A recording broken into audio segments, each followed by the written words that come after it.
Hello student, welcome to the digital learning platform of Winsome international school. बच्चों, आज हम discuss करेंगे class 11th का जो सेकंड चैप्टर है रिलेशन एंड फंक्शन, उसका सेकंड पार्ट। ठीक है, हम लोगों ने क्या कर लिया, इसके अंदर इंट्रोडक्शन कर लिया था, क्या होता है कार्टेशियन प्रोडक्ट। ठीक है, सेट से कार्टेशियन प्रोडक्ट पे कैसे पहुंचे, कार्टेशियन प्रोडक्ट से रिलेशन की तरफ कैसे जा सकते हैं, रिलेशन से फंक्शन की तरफ कैसे जा सकते हैं, ये इन्फॉर्मेशन मैंने आपको लास्ट सेशन में दी थी। ठीक है, और एक छोटा सा स्मॉल सेशन किया था, इसमें पूरा कॉन्सेप्ट का क्वेश्चन मैंने करा दिया था। ठीक है, अब बारी आती है इनके ऊपर बेस्ड क्वेश्चन करने की, तो फटाफट आते हैं। सबसे पहले एग्जांपल देखेंगे, एनसीईआरटी एक्सरसाइज 2.1, और उसके बिफोर जो एग्जांपल्स हैं उनको पहले खत्म करते हैं और फिर एक्सरसाइज की तरफ आएंगे हम लोग। तो आते हैं, एग्जांपल नंबर 1 क्या कह रहा है, इफ x + 1, y - 2 ये बराबर है 3, 1, find the value of x and y। ठीक है, अगर आप ऑब्जर्व करें, ठीक है, देखो जनरल अगर कोई स्टूडेंट है क्लास 10th का, ठीक है, तो अलग है, उसके लिए एक ब्रैकेट नजर आएगा, लेकिन आप लोग 11th 12th के स्टूडेंट्स हैं तो आपको पता होना चाहिए ये क्या चीज है। ये एक ऑर्डर्ड पेयर है। ये क्या चीज है? Ordered pair. और ऑर्डर्ड पेयर है तो भाई ऑर्डर्ड पेयर अगर इक्वल है तो करस्पॉन्डिंग एलिमेंट्स भी कैसे होंगे? इक्वल होंगे। और इसके बिहाफ पे मैं क्या करूंगा, देखो बच्चों, आप बोलेंगे तो x + 1, y - 2 ये ऑर्डर्ड पेयर है, ordered pair are equal, if two ordered pair are equal then their corresponding elements are also equal. ठीक है, तो लिख दें इस जगह if two ordered pair are equal. ठीक है, ये आगे के लिए जितने भी क्वेश्चंस ऐसे होंगे उनमें हम लोग कर देंगे if two ordered pair are equal then their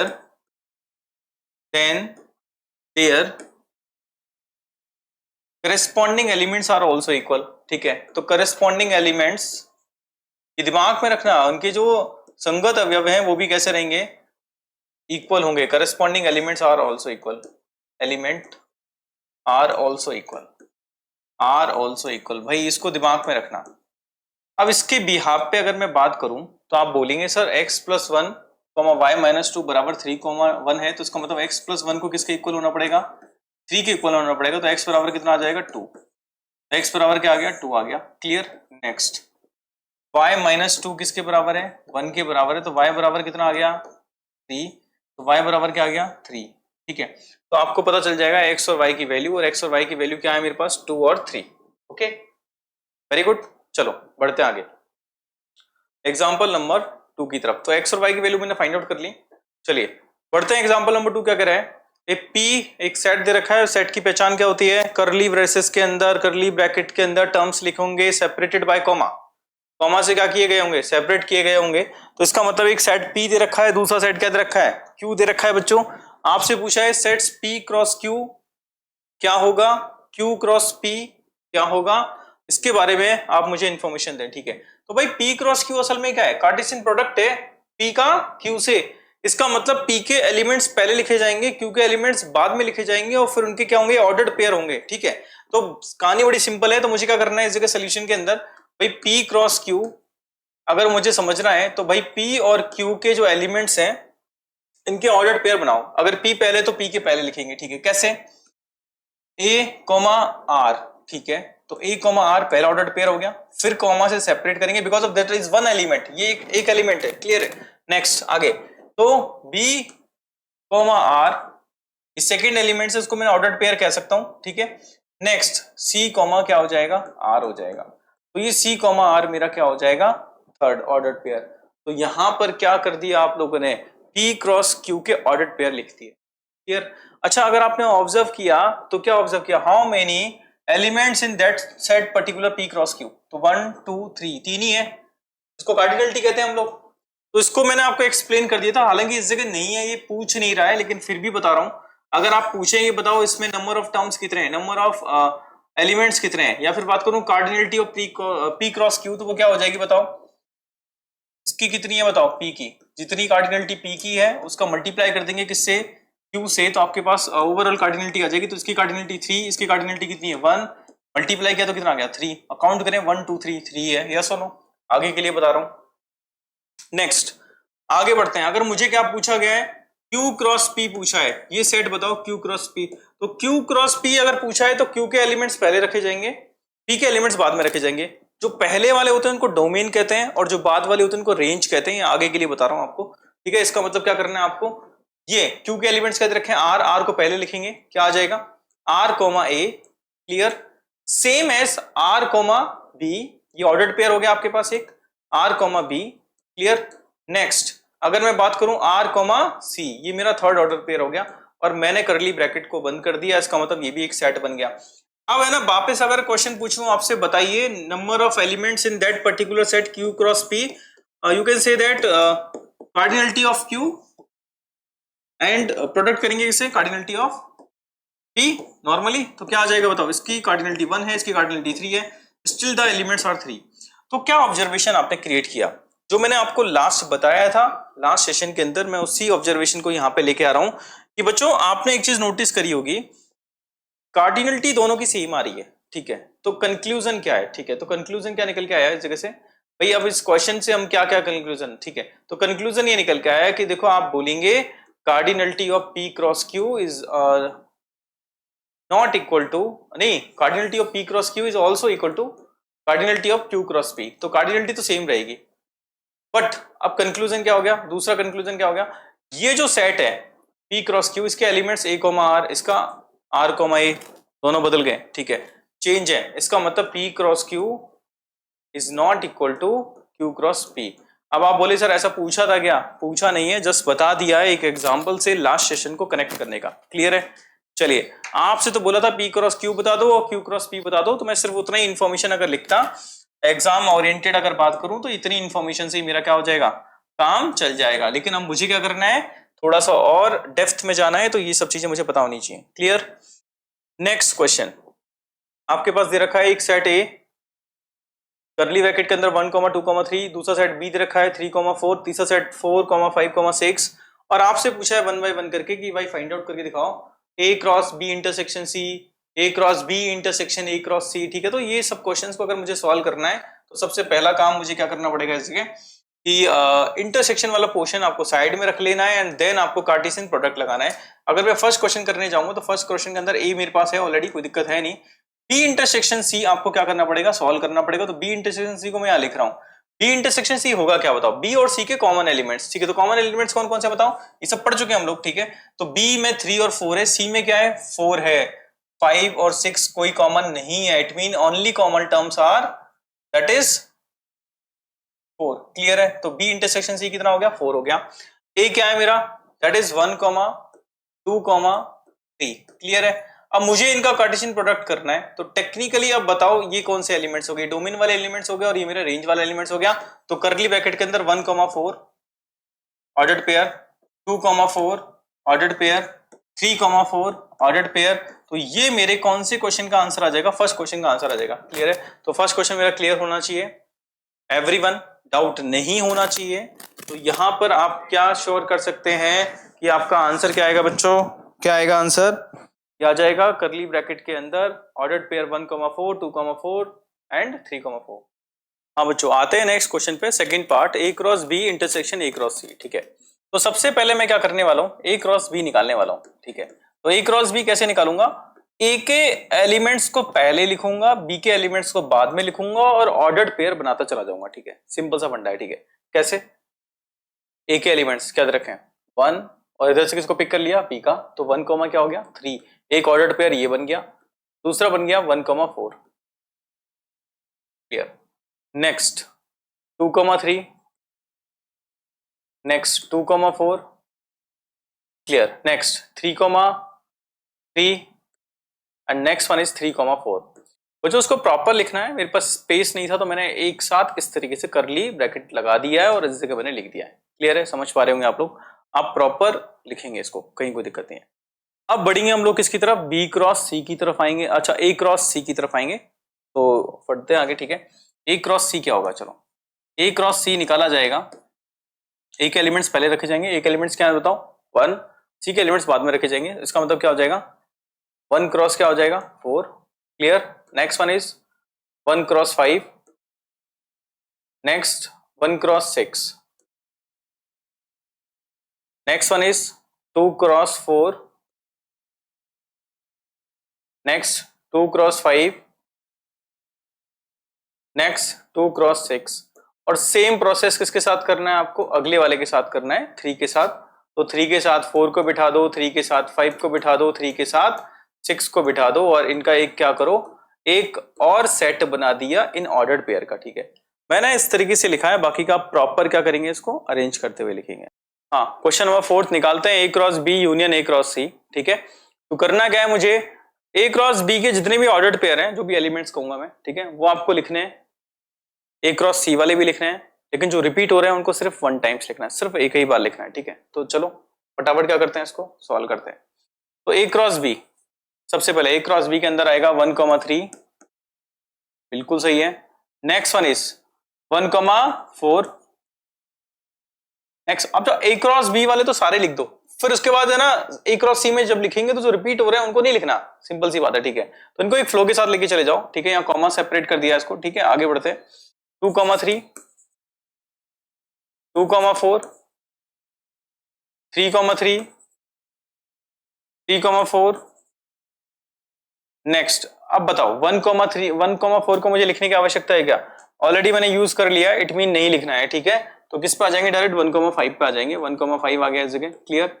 next one इस कॉमा लगा के सेपरेट कर देंगे, 1,6 आ जाएगा आपके पास। नेक्स्ट, ठीक है, देखो सेपरेटेड बाय कॉमा ये वेरी वेरी इंपॉर्टेंट है, अदरवाइज वो एलिमेंट्स एक ही एलिमेंट्स हो जाएगा। ठीक है, नेक्स्ट वन इज 2,4 ऑलरेडी आ चुका है, इसके लिए नहीं लिखना है उसको। नेक्स्ट 2,5 आपको लिखना पड़ेगा। नेक्स्ट वन इज 2,6 आपको लिखना पड़ेगा। नेक्स्ट वन इज 3,4 आपके पास ऑलरेडी आ चुका है, नहीं लिखना। 3,5 आपको लिखना पड़ेगा। And the last one is 3,6, इसको भी आपको लिखना पड़ेगा।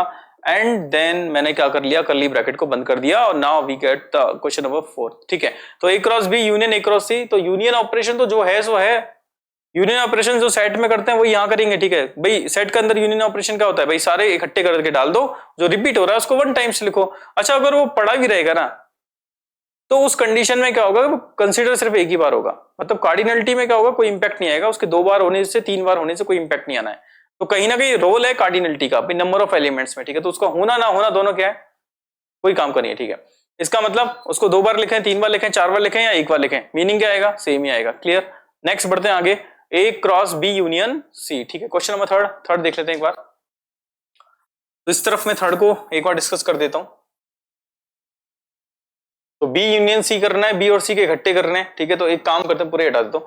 तो यहां पर क्वेश्चन नंबर 3 के लिए मैं क्या करूंगा, बी यूनियन सी, बी और सी के जितने भी एलिमेंट्स हैं सबको एक साथ क्या करेंगे, यूनियन ऑपरेशन के थ्रू लिखेंगे। तो बताओ बी यूनियन सी क्या आ जाएगा आपके पास, बी और सी के यूनियन ऑपरेशन के थ्रू जितने भी एलिमेंट्स हैं सबको एक साथ लिखो। तो भाई 3 आ जाएगा, 4 आ जाएगा, उधर 4 ऑलरेडी है, 5 आ गया, इधर कितना आ गया, 6 आ गया। क्लियर। तो बी यूनियन सी कितना आ गया, 3, 4, 5, 6। ठीक है, अब मेरे पास क्या है, ए एलिमेंट्स। अब ए के एलिमेंट्स कौन कौन से हैं, 1, 2, 3, और इसका क्या करना है, क्रॉस ऑर्डर्ड पेयर बनाने। अब बनाओ भाई ऑर्डर्ड पेयर क्या होंगे। तो ये तो मेरा स्टेप कॉन्सेप्चुअली था। अब इसके आगे मुझे क्या करना है, इसको डोमेन रेंज के अकॉर्डिंग क्या करना है, डिसाइड करना है। तो बताओ सबसे पहले क्या आएगा, 1,3 आएगा।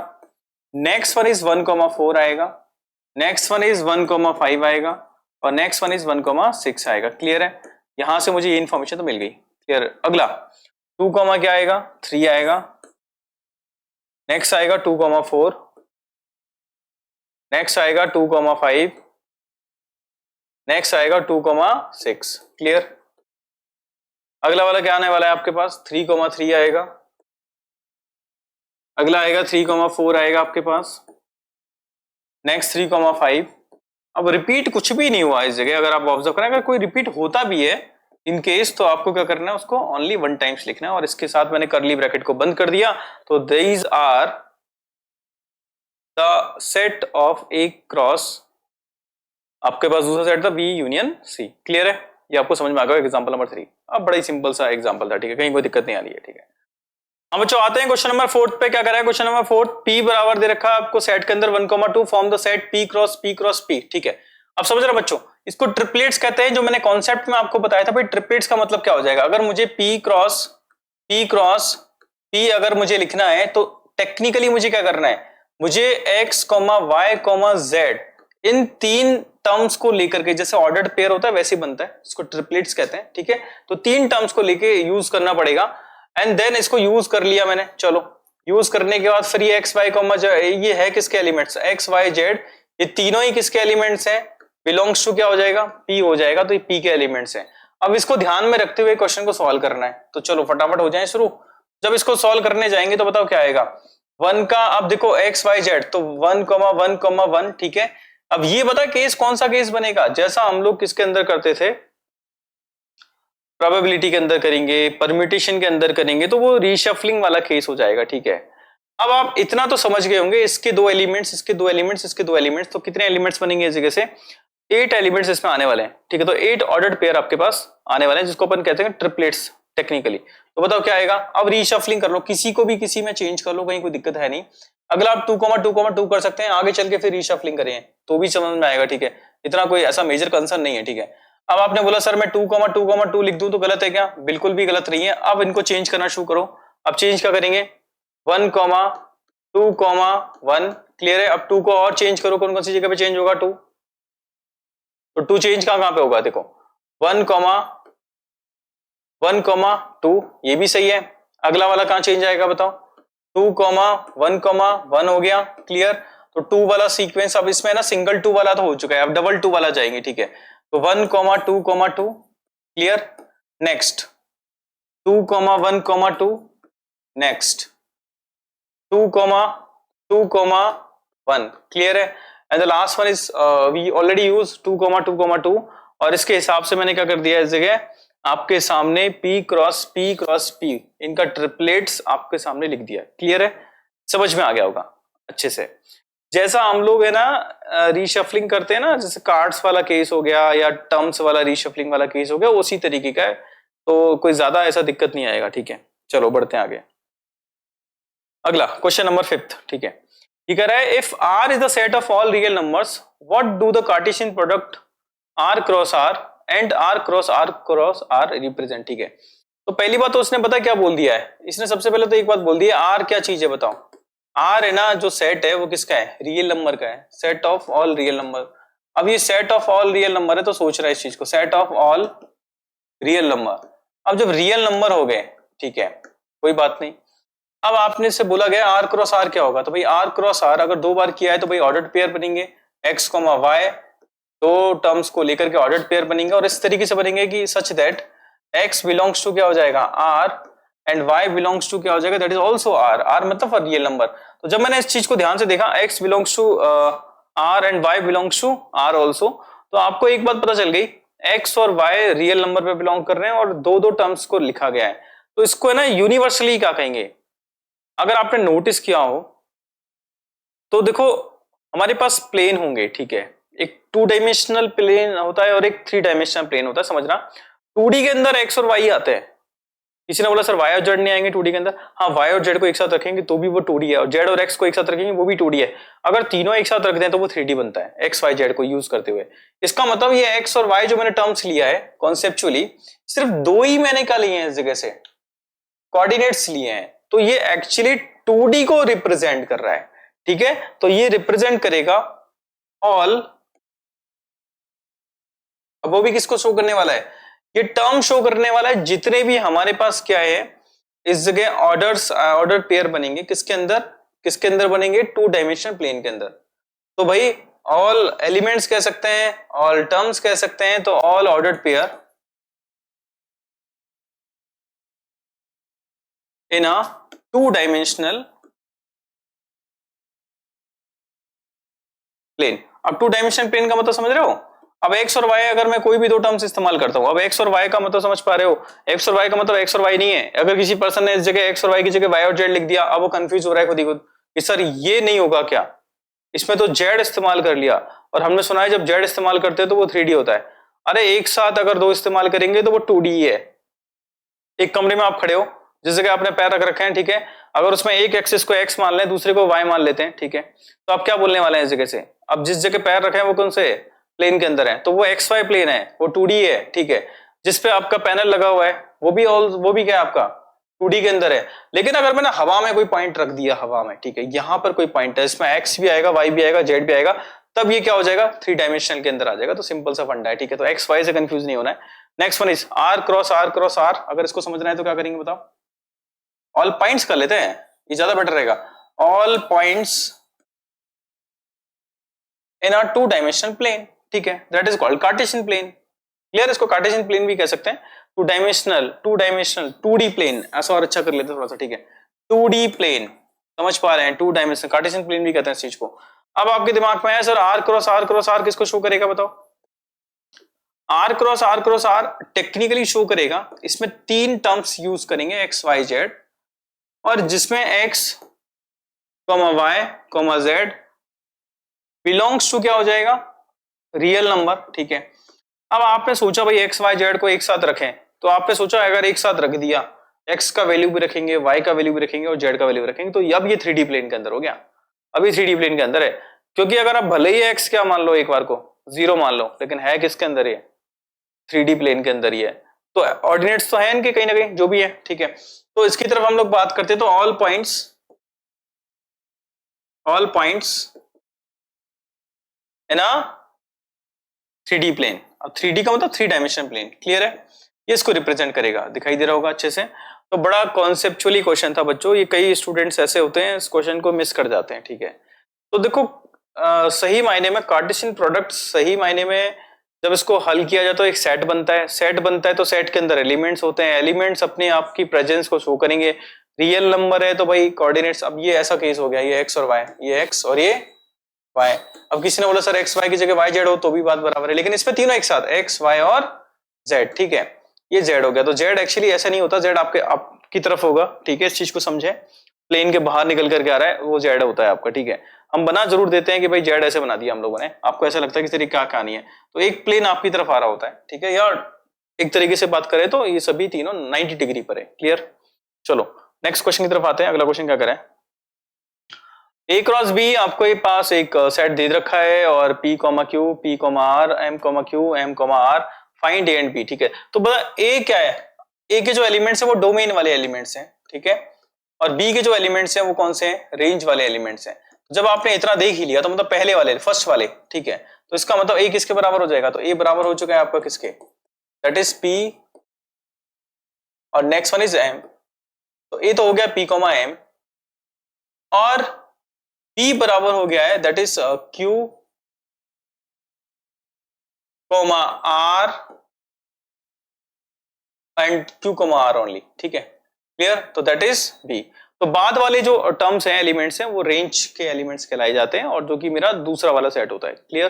तो यहां तक समझ में आ गया होगा बच्चों, ओके बच्चों। तो फिलहाल हम लोगों ने बच्चों क्या कर लिया है? एग्जाम्पल्स को कंप्लीट किया है, एक्सरसाइज 2.1 के, ठीक है। कॉन्सेप्ट सीखा, फिर देन एक्सरसाइज की, उसके एग्जाम्पल्स है जो हम लोगों ने डिस्कस कर लिए। तो आज के लिए इतना ही, बाकी का मिलते हैं नेक्स्ट सेशन में। Thank you so much.